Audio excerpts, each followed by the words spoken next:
Welcome back, creators. So today I have a Lego Technic. It has 139 pieces, and it's a pull back car.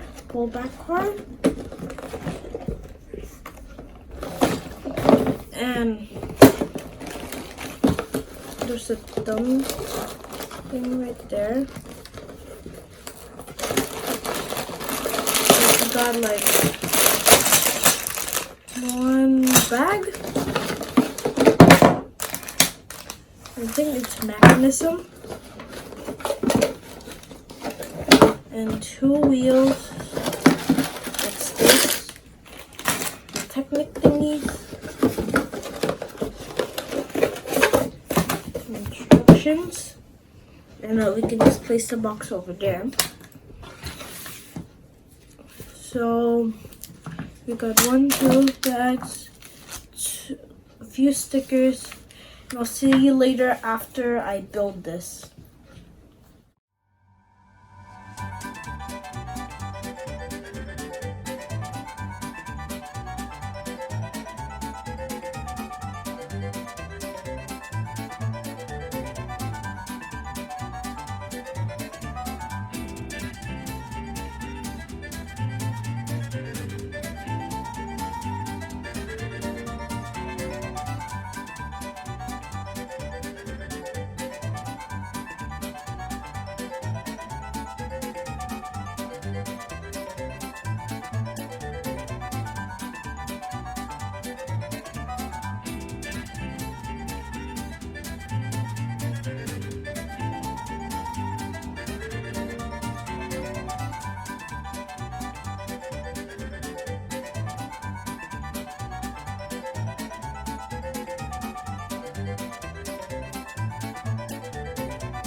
after building this car, I can conclude that it's kind of a sports car. You can pull it back, then you can do it. Wait. When you pull it back, it's supposed to crash. This is supposed to like this. That's actually quite fun. If you have any like robots like the EV3 or the Boost robots, you can use its parts for that. So, bye creators. Don't forget to like, share, and subscribe.